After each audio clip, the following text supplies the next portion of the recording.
درود شریف پڑھو جی۔ الصلاۃ والسلام علیکہ یا سیدی یا رسول اللہ وعلی آلک و اصحابک یا سیدی یا حبیب اللہ۔ بے حد مبارکباد کا مستحق ہے میرے بڑے پیارے ساتھی دوست صوفی محمد رفیق قاسمی صاحب اور صوفی چودھری شوکت علی قاسمی صاحب، ان کے والد محترم، خاندان کے دیگر ان کے احباب جو ہر سال بڑی عقیدت و احترام کے ساتھ اس بزم کا اہتمام و انصرام فرماتے ہیں، دعا اللہ کریم اس کے فیوز و برکات سے ہم سب کو اور انہیں مستفید فرمائے۔ دعا کا وقت قریب ہے اور لمبی چوڑی کوئی تقریر نہیں، بس دو باتیں آپ کی سماعتوں کی نظر کروں گا۔ محفل میلاد کی بھی ہے اور عرس پاک کی بھی ہے، یعنی اس کو دو عنوان ملے۔ اول تو وہ عنوان جس کے لیے کائنات سجی، میلاد مصطفیٰ کا، اور دوسرا عرس پاک کا، تو دو ہی باتیں میں آپ کی سماعتوں کی نظر کروں گا، ایک عقیدے کی اور دوسری محبت کی، ایک عقیدے کی اور دوسری معرفت کی۔ سبحان اللہ۔ عقیدے کی بات کی جائے تو بس ایک ہی بات کروں گا اور وہ عاشقوں کے امام صدیق اکبر رضی اللہ تعالیٰ عنہ کی کروں گا، کیونکہ وہ ہم نقشبندیوں کے پیشوا ہیں۔ ہمارا یہ ایمان اور اعتقاد ہے کہ اللہ اور رسول کے کرم سے ہوتا ہے جو بھی ہوتا ہے، بلکہ میرا تو یہ کامل یقین و ایمان ہے کہ اللہ کریم جو عطا فرماتا ہے وہ بھی بصدقہ رسول عطا فرماتا ہے، اور ہم اس نبی کے امتی بھی ہیں، اس نبی کے در کے گدا بھی ہیں، اس نبی کے غلام بھی ہیں جس کے لیے رب ذوالجلال نے پوری کائنات کو مزین فرمایا، اور ہمارا یہ اعتقاد و ایمان ہے کہ جو یہ وجود رب ذوالجلال نے مرحمت فرمایا ہے یہ بھی فقط ظہور نور مصطفیٰ کے لیے فرمایا ہے۔ اور ہمارا یہ ایمان اور اعتقاد ہے کہ حضور یہاں بھی ہماری سنتے ہیں، قبر میں بھی ہماری نجات کا ذریعہ بنائیں گے، برزخ و حشر میں بھی ہماری نجات کا سامان حضور کریں گے۔ حضور نے حکم فرمایا کہ جہاد کے لیے کچھ سامان اکٹھا کرنا ہے، اور حضور کے حکم کو سماعت فرمانے کے بعد صحابہ کرام نے سامان بارگاہ مصطفیٰ میں پیش کرنا شروع فرمایا، تو خلیفہ دوم دعائے رسول یار مزار سیدنا عمر فاروق رضی اللہ تعالی عنہ فرط شوق و محبت اپنے گھر گئے، آدھا سامان سمیٹا اور دل میں یہ خیال کیا کہ آج میں ابو بکر سے سبقت لے جاؤں گا۔ یہ محبت کی بات ہے۔ اسی ارادہ سے سامان حضور کی بارگاہ میں پیش فرمایا، اور اسی اثناء میں عاشقوں کے امام صدق و وفا کے پیکر سیدنا ابو بکر صدیق تشریف لا رہے ہیں، اور جو کچھ گھر میں میسر آیا وہ سارا سمیٹا، باندھا، بارگاہ مصطفیٰ میں لا کے پیش فرما دیا۔ یہ بات بڑی طویل ہے اور خطیب حضرات مقرر حضرات اس کو بڑا طویل کر کے بیان کرتے ہیں، لیکن میں اختصار کے ساتھ آپ کی سماعتوں کی نظر کروں گا، اور بیان کرنے کا اس بات کو آپ کی خدمت میں پیش فرمانے کا مقصد صرف یہ تھا کہ ہمیں وہ عقیدہ سمجھ آ جائے جو صدیق اکبر ہمیں دے کر گئے۔ سامان سارا حضور کی بارگاہ مقدسہ میں پیش فرمایا تو حضور نے سوال کیا، ابو بکر گھر والوں کے لیے بھی کچھ چھوڑا ہے یا سارا ہی کچھ لے آئے ہو؟ کیوں جی حضرت؟ اسی طرح حضور نے پوچھا ابو بکر گھر والوں کے لیے بھی کچھ چھوڑا ہے، یہ سارا کچھ لے آئے ہو؟ تو میں قربان جاؤں، عاشقوں کے امام نے کمال محبت کے ساتھ جواب دیا اور فرمایا حضور گھر والوں کے لیے اللہ اور اس کے رسول کو چھوڑ کر آئے۔ جتنی بھی کتب تاریخ اٹھا کر پڑھو یا محققین نے جتنی بھی تحقیق کی ہے، کہیں بھی آپ کو یہ بات نہیں ملے گی کہ ابو بکر نے صرف یہ کہا کہ گھر والوں کے لیے اللہ کافی ہے، اللہ کو چھوڑ کے آیا ہوں۔ نقشبندیوں کے امام، عاشقوں کے امام نے برملا برگاہ مصطفیٰ میں کہا کہ گھر والوں کے لیے اللہ اور اس کا رسول ہی کافی ہے۔ ہم جو کہتے ہیں نا کہ اللہ اور اس کا رسول کافی ہے، یہ عقیدہ ہمیں ابو بکر صدیق نے دیا ہے، جو علم میں بھی اعلیٰ، عقیدے میں بھی اعلیٰ، عمل میں بھی اعلیٰ، اس لیے کہ اس نے حالت ایمان میں رخ مصطفیٰ کے جلووں کو دیکھا، اور اس لیے اعلیٰ کہ عاشقوں کے امام کو رب ذوالجلال نے جو عروج عطا فرمایا کہ حضور نے ان کو خودی مصلی امامت کے متمکن فرمایا۔ تو یہ عقیدہ اور ایمان ہمیں صدیق اکبر سمجھا بھی گئے، پڑھا بھی گئے، کیونکہ صدیق کا یہ عقیدہ تھا، اس بات پر کامل یقین و اعتقاد و ایمان تھا کہ حضور یہاں بھی موجود ہیں، میدان جہاد میں بھی حضور موجود ہوں گے، اور میرے گھر کی نگہبانیں بھی میرے مصطفیٰ کریم فرمائیں۔ تو یہ ایمان اور عقیدہ صدیق اکبر نے دیا کہ حضور گھر والوں کے لیے اللہ اور اس کے رسول کو چھوڑ کر آیا، یعنی گھر والوں کے لیے اللہ اور اس کا رسول ہی۔ تو یہی عقیدہ ہے جو ہمارے ایمان کی جان بھی ہے، شان بھی ہے، ہمارے ایمان کی بنیاد بھی ہے، کہ بے شک عبادت کے لائق فقط رب ذوالجلال کی ذات ہے، وہی بندگی کے لائق ہے، وہی سجدوں کے لائق ہے، وہی ہمارا خالق و مالک ہے۔ لیکن یاد رکھنا اس کے در تک رسائی کے لیے در مصطفیٰ کی رسائی لازم ہے۔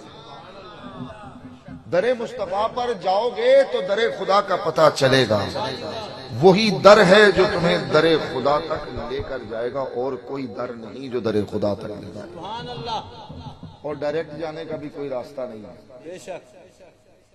یہ مت سوچنا کہ ڈائریکٹ اللہ تک رسائی ہو جائے گی۔ اللہ کریم نے خود ہی محبوب کو بھیج کر اس کے در کو دکھا دیا کہ محبوب آ گیا ہے، اس کے در پہ آ جاؤ، گدائی کو اختیار کر لو، غلامی کو اختیار کر لو، یہی وہ در ہے جو تمہیں میرے در تک لے کر آئے گا۔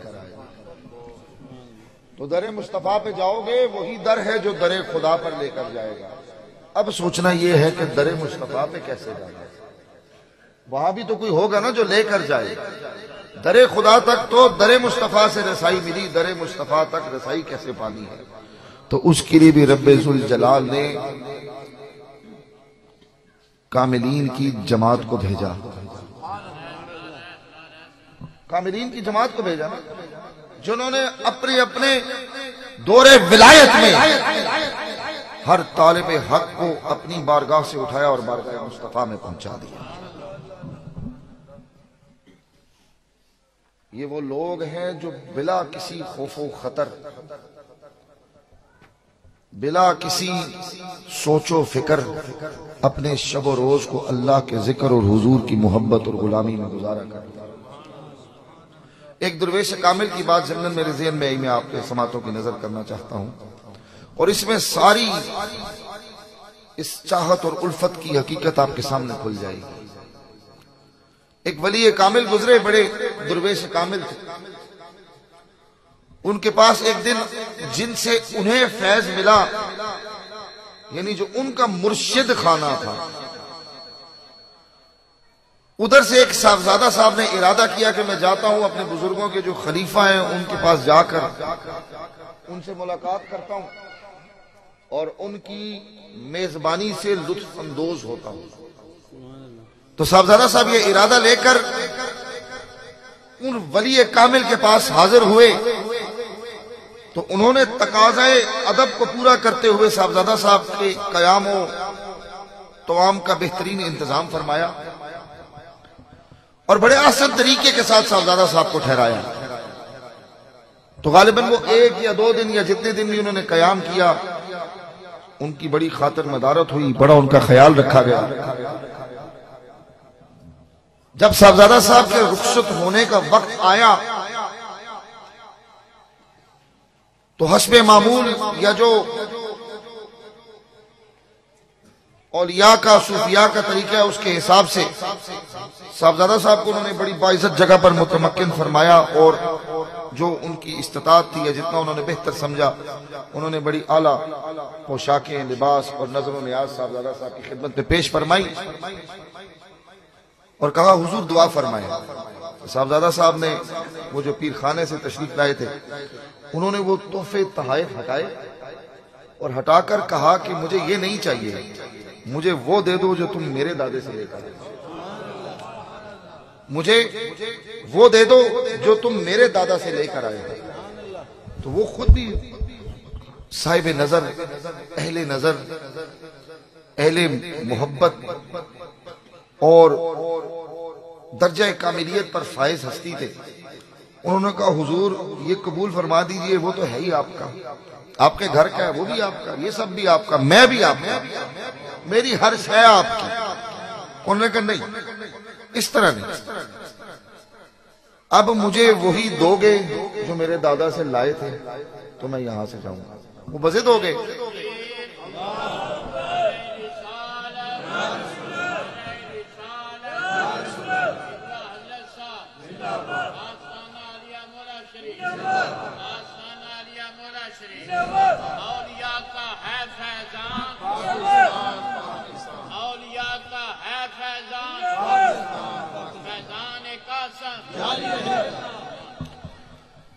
تو وہ جو شہزادے, وہ جو صاحبزادے تشریف لائے تھے وہ بزد ہو گئے. تو انہوں نے بھی کہا کہ ٹھیک ہے, اگر آپ کی یہی خواہش ہے, یہی شوق ہے تو پھر آ جائیں اور وہ لے لیں جو میں نے آپ کے دادا سے حاصل کیا تھا. پہلے تو صاحبزادہ صاحب کا بڑا ان کو بڑے تجھ کو احتشام کے ساتھ ٹھہرایا گیا, بڑی عزت کے ساتھ. اب حکم ہوا کہ صاحبزادہ صاحب کو وہ جو جس کمرے میں ٹھہرایا گیا تھا اس سے نکال دیا جائے اور جہاں پر کتے باندھے جاتے ہیں اس کے قریب ایک کمرہ ہے, وہاں پر ان کی رہائش کا اہتمام ہے. صاحبزادہ صاحب چودھری صاحب وہاں سے نکلے اور جہاں پہ کتے باندھے جاتے تھے اس کے قریب ہی ایک کمرہ تھا, اس میں ان کی رہائش کا انتظام ہو گیا. اب غالباً 1 دن بعد یا 2 دن بعد تو وہ صفائی کرنے والی ایک عورت آیا کرتی تھی جو کتوں کی وہ جو جس کمرے میں جس جگہ پہ کتوں کو ٹھہرایا رکھا گیا تھا اس کمرے کی صفائی کرتی تھی. اب صاحبزادہ صاحب اس کمرے میں ٹھہر رہے ہیں اور وہ جو ان کے بزرگوں کے خلیفہ ہے وہ اپنی جسے کہتے ہیں نا روحانی اور باطنی نظر سے ان کے قلب کے اندر جھانک بھی رہے اور اس کی صفائی بھی کر رہے ہیں. اب وہ نظر سے اپنا کمال دکھا رہے ہیں اور صاحبزادہ صاحب کے قلب کو پاک کیا جا رہا ہے. تو ایک دن جب وہ صفائی کرنے والی آئی تو وہ جن درویش کامل کے پاس وہ صاحبزادہ صاحب تشریف لائے, انہوں نے فرمایا کہ آج جب تم اندر سے گند نکال کر باہر آؤ گی تو صاحبزادہ صاحب راستے میں تمہیں نظر آئے تو تھوڑا سا گند ان پہ پھینک دیں. وہ اندر سے گند لے کر نکلی اور اس نے حکم کی تعمیل کرتے ہوئے تھوڑا سا گند شہزادہ صاحب کے اوپر پھینکا اور وہ بڑے جلال کے ساتھ کھڑے ہوئے. انہوں نے کہا تم مجھے جانتی نہیں ہے, میں کون ہوں, تم نے میرے پہ گند پھینک دیا ہے. اب وہ شیخ کامل اوپر سے دیکھ رہے ہیں, دیکھتے رہے. انہوں نے کہا نہیں, ابھی کمی ہے. نظر ڈالی, مزید صاف کیا. 1-2 دن اس اسنا میں پھر گزر گئے. پھر اس کو کہا صفائی کرنے والی کو اب پھر نکلنا. جب وہ پھر نکلی کہا کہ پھر گند اس پہ پھینکنا. اس نے پھر سے وہی گند شہزادہ صاحب کے اوپر صاحبزادہ صاحب کے اوپر پھینکا. اب نظر اپنا کام کر رہی تھی, عشق اپنا کام کر رہا تھا. تو اس دفعہ صاحبزادہ صاحب جذبات میں کھڑے نہیں ہوئے, یہ نہیں کہا کہ تو جانتی نہیں میں کون ہوں, تو نے میرے پہ گند پھینک دیا. بس ذرا غصے سے اس مائی کی طرف دیکھا پھر خاموش ہو گئے. مائی گزر گئی. پیر کامل نے پھر کہا کہ ابھی وہ بات نہیں بنی، نظر کا کام ابھی جاری ہے. تو وہ نگاہ اپنا کام کرتی رہی، عشق اپنا جوش مارتا رہا. اس اثناء میں 1-2 دن یا 4 دن پھر سے گزر گئے. پھر صفائی کا وقت آیا. پھر اس کو اسی طرح سے حکم ہوا کہ باہر نکلتے ہوئے پھر تھوڑا سا گند راستے میں صاحبزادہ صاحب ملیں گے، ان پہ ڈال دینا. مائی نے پھر سے وہ گند اسی طرح صاحبزادہ صاحب پہ ڈالا. پہلی مرتبہ تو جوش سے بولے، غصے سے بولے. دوسری مرتبہ غصے سے دیکھا. اس مرتبہ نظر نے کچھ کام کر دیا تھا. صاحبزادہ صاحب بولے کچھ نہیں، بس خاموش رہے. مائی گند ڈال کے گزر گئی. پیر کامل پھر دیکھتے رہے. ابھی بھی نظر نے کچھ کام مزید کرنا ہے، ابھی بھی کچھ منازل اور ہیں جو باطن نے طے کرنی ہے. ابھی بھی معرفت و عرفان اس گھر میں اور سما کرنا ہے، بسنے کے لیے اور سما کرنا ہے. اس مرتبہ وہ خاموش رہے. پھر 2-4 دن گزرے. مائی کو پھر حکم ہوا صفائی کرو. پھر سے جب صفائی کر کے نکلو تو جو گند ہو، جو غلاظت ہو، وہ تھوڑی سی صاحبزادہ صاحب پہ گرا دینا. مائی نے پھر سے صفائی کی، پھر سے گند اٹھایا اور حکم کی تعمیل کرتے ہوئے پھر سے صاحبزادہ صاحب کے اوپر گرا دیا. پہلے صاحبزادہ صاحب نے غصے کا اظہار کیا اور کہا تم مجھے جانتی نہیں میں کون ہوں، میرے پہ گند پھینک رہی ہے. دوسری مرتبہ غصے سے دیکھا. تیسری مرتبہ خاموش رہے. اس مرتبہ جب مائی نے گند پھینکا تو اس کو حکم تھا کہ ساتھ ہی معافی بھی مانگنا. جب مائی نے گند پھینکا اور پھر کہا کہ حضور معاف فرما دیجئے گا، میں نے آپ کو پہچانا نہیں، نظر نے اپنا کمال کر دیا. صاحبزادہ صاحب نے کہا مائی معافی تو نہ مانگ، معافی میں مانگتا ہوں جو میں تیرے راستے میں. اب صاحبزادگی اختتام کو پہنچی، کیونکہ اب وہ معرفت و عرفان آ رہا ہے جو وہ اپنے ان کے دادا سے لے کر آئے. جب پیر کامل نے دیکھا، انہوں نے کہا کہ اب منزل طے ہو رہی ہے، اب ذرا اس کو رضا والی آخری منزل پہ بھی تو لے کے جائیں.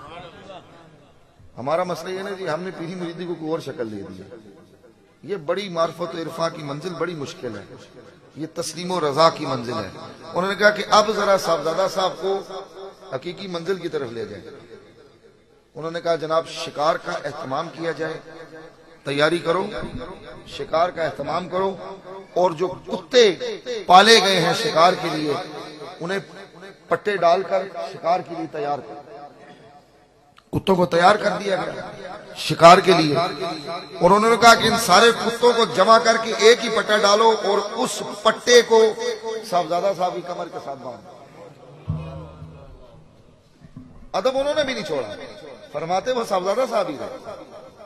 انہوں نے کہا اس کو صاحبزادہ صاحب کی کمر کے ساتھ باندھ دو. اچھا صاحبزادہ صاحب پہلے ظاہری سی بات ہے صاحبزادہ صاحب تھے تو نظر نیاز بھی کھلی اور خوراک بھی اعلیٰ سے اعلیٰ، تو ذرا صحت میں تھے.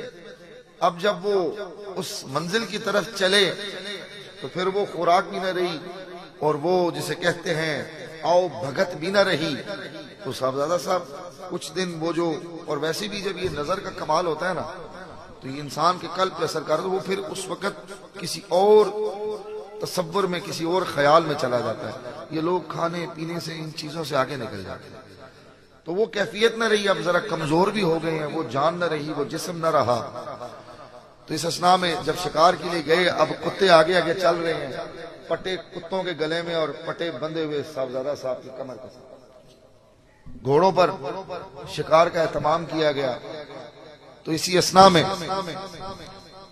کوئی جانور شاید کسی جھاڑی سے نکل کر باہر نکلا تو کتوں کی عادت اور خصلت ہے جیسی وہ شکار کو دیکھتے ہیں وہ اس کی طرف لپکتے ہیں، اس کو جھپٹنے کے لیے، پکڑنے کے لیے لپکے. جیسی کتوں نے اپنا زور لگایا، کچھ دیر تو صاحبزادہ صاحب پیچھے دوڑے لیکن طاقت نہ ہونے کی وجہ سے گر پڑے. اب جب وہ گر گئے کتے بھاگتے جا رہے ہیں، صاحبزادہ صاحب پیچھے گھسٹتے ہوئے گئے. کانٹے بھی ہیں، پتھر بھی ہیں، کپڑے بھی پھٹ گئے، جسم بھی چھلنی چھلنی ہو گیا. ایک مقام پر کتے رک گئے. سارے جو مریدین تھے، محبین یا جو شکار میں ساتھی تھے، وہ سارے گھوڑے دوڑا کر وہاں پہنچے اور وہ شیخ کامل بھی پہنچ گئے جن سے صاحبزادہ صاحب نے وہ معرفت مانگی جو وہ ان کے بزرگوں سے لائی. تو خادمین مریدین لپکے اور صاحبزادہ صاحب کو اٹھانے لگے. تو صاحبزادہ صاحب نے آگے جواب دے کر جس محبت کی عکاسی کر دی میرے دوستوں، اس کی بھی مثال نہیں ملتی۔ انہوں نے کہا کہ ہٹ جاؤ، مجھے ہاتھ نہ لگاؤ، مجھے اٹھانے کی ضرورت نہیں۔ اگر میرے شیخ کی رضا اس میں ہے کہ میں لپٹوں، میں مٹی سے مٹی ہو جاؤں، میرے جسم کے چیترے چیترے ہو جائیں، یہ کتے مجھے گھسیٹتے ہوئے لے جائیں، تو آج محبت کا یہ تقاضا ہے کہ مرید محبت میں اپنی انتہا کر دے۔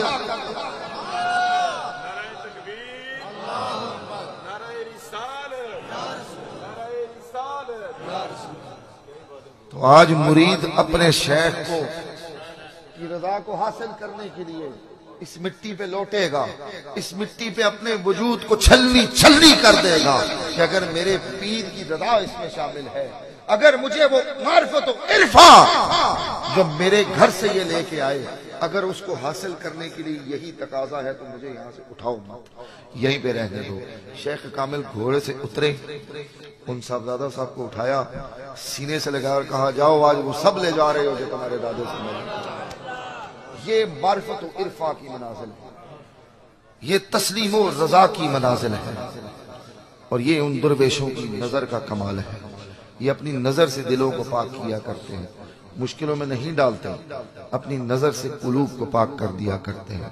دعا ہے اللہ کریم اس بزم کو، اس کے سجانے والوں کو، اہتمام و انصرام کرنے والوں کو اس کے فیوز و برکات سے مستفید فرمائے۔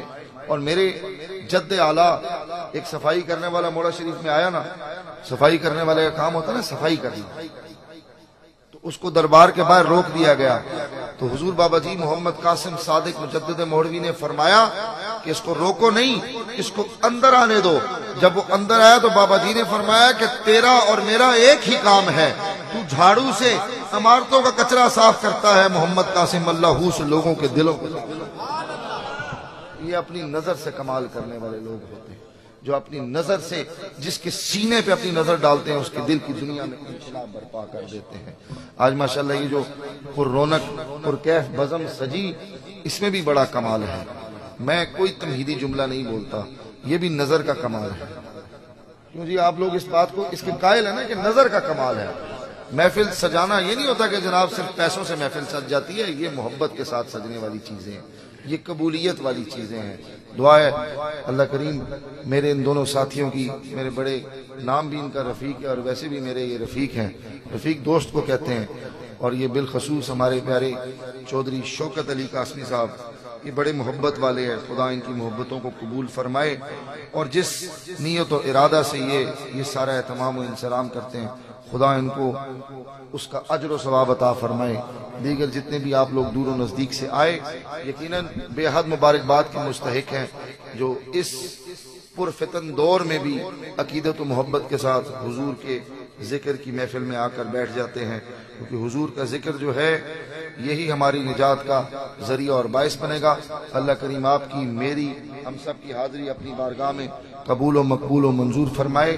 حضرت صاحب کا اختتامی اور صدارتی خطبہ سارے لوگ عقیدت و احترام کے ساتھ سماعت فرمائیں، اس کے بعد انشاءاللہ یہیں پر صلاۃ و سلام پڑھ کے دعا ہو جائے گی، اور پھر آگے جس طرح اشتہاروں میں لکھا ہوتا ہے کہ محفل کے بعد لنگر کا اہتمام بھی ہوگا۔ اللہ